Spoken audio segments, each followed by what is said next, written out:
تو اس نے جو ہے اپنا کلام اتار کر پھینک دیا اور سورہ کوثر کے بارے میں فرمایا، کہنے لگا ما ھذا کلام البشر، یہ تو کسی بشر کا کلام لگتا ہی نہیں ہے، یہ خالق و مالک کا کلام ہے۔ بسم اللہ الرحمن الرحیم۔ قال اللہ تبارک و تعالی فی الکلام المجید والفرقان الحمید، الف لام میم ذالک الکتاب لا ریب فیہ۔ اللہ تعالیٰ نے قرآن مجید میں قرآن مجید کی عظمتوں، رفعتوں، شانوں کو مختلف مقامات پر بیان کیا ہے۔ کہیں رب تعالیٰ نے ارشاد فرمایا یہ وہ کتاب ہے جس میں ذرا برابر بھی شک نہیں، اور کہیں رب تعالیٰ نے فرمایا کہ یہ وہ کتاب ہے جو سابقہ نبیوں اور رسولوں پر کتابیں نازل ہوئیں، صحیفے نازل ہوئے، ان کی تصدیق کرنے والی یہ کتاب ہے۔ اور کہیں قرآن مجید کو فرمایا کہ یہ رحمتوں والی کتاب ہے، برکتوں والی کتاب ہے، اور کہیں قرآن مجید کی شان بیان کرتے ہوئے فرمایا کہ اس میں ہم نے ہر خشک و تر کا بیان فرما دیا ہے۔ تو قرآن مجید کی بہت ساری تعریفات قرآن مجید میں ہی کی گئی ہیں۔ ہمارے پیارے نبی حضرت محمد مصطفیٰ صلی اللہ علیہ وسلم کا ارشاد پاک ہے، آپ سرکار نے فرمایا کہ قرآن مجید کا جو ایک حرف پڑھتا ہے رب تعالیٰ اس کو ایک حرف پر 10 نیکیاں عطا فرماتا ہے۔ قرآن مجید کی عظمتیں بہت زیادہ ہیں، رفعتیں ہیں، بلندیاں ہیں۔ رب تعالیٰ نے قرآن مجید کو شان عطا فرمائی ہیں کہ جب نازل ہو رہا تھا تو اس کی عظمتیں جو تھیں، اس کی رفعتیں جو تھیں وہ لوگوں پر اسی وقت ظاہر ہونا شروع ہو گئی تھیں۔ لکھا ہے کتابوں میں کہ عرب میں ایک میلہ اکاس لگتا تھا، وہاں عرب کے شعراء بھی آتے تھے اور اپنا کلام پڑھا کرتے تھے۔ تو اسی طرح لبید شاعر نے بھی اپنا کلام پڑھا تو لوگوں کو بہت اچھا لگا، اور سب کلاموں سے اچھا لگا۔ لوگوں نے یہاں اتنا اچھا لگا کہ سب لوگوں نے مل کر جو ہے لبید کو سجدہ کیا، اور اس کے اس کلام کو جو لوگوں نے سراہا اور جس کو پسند کیا، ایک ریشمی کپڑے پر لگا کر انہوں نے کعبۃ اللہ کی دیوار کے ساتھ بھی اس کو لگایا۔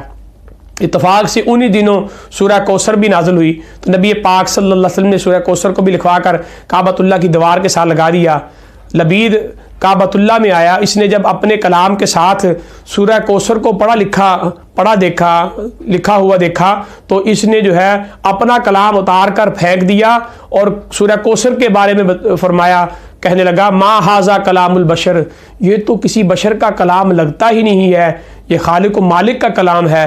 تو اس وقت پھر یہ مسلمان ہوا، تو ایک وقت کسی صحابی نے ان سے پوچھا کہ تم نے کوئی کلام اپنا لکھا ہے؟ تو انہوں نے کہا کہ جب سے میں نے کلام اللہ پڑھا ہے میں نے کلام لکھنا اور شعر لکھنا ہی چھوڑ دیا ہے۔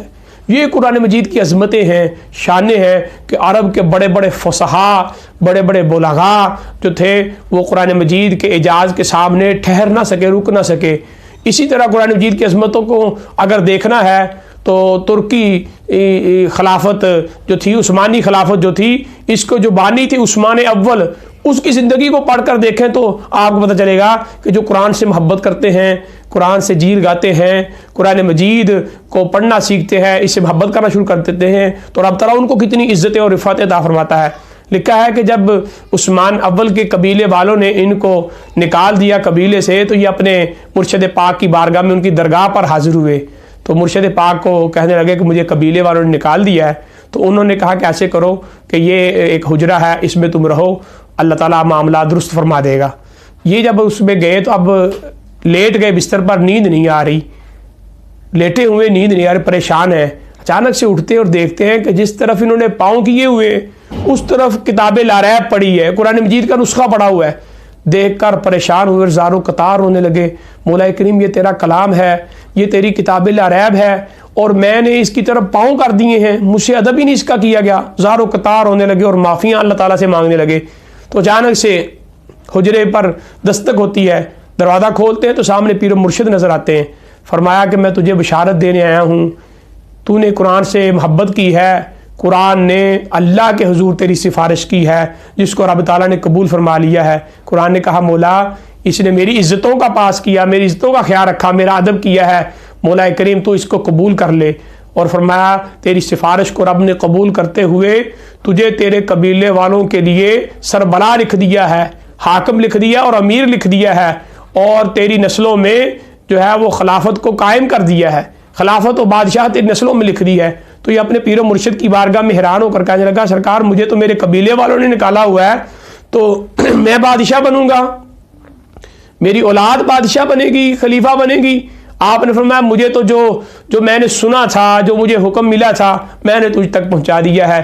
پھر دنیا نے دیکھا کہ اللہ تعالیٰ نے اس عثمانی سلطنت کو اور خلافت کو کتنی دیر چلایا ہے، تو اس سے ہمیں پتہ چلا کہ قرآن مجید سے جو محبت کرتا ہے، جو عظمت کرتا ہے، عظمت کا خیال رکھتا ہے اور قرآن مجید سے لو لگاتا ہے، اس کی محبت کو اپنے دل میں بساتا ہے، قرآن مجید پڑھتا ہے، رب تعالیٰ اس کو دنیا میں بھی عزتیں عطا فرماتا ہے اور آخرت میں بھی عزتیں عطا فرماتا ہے۔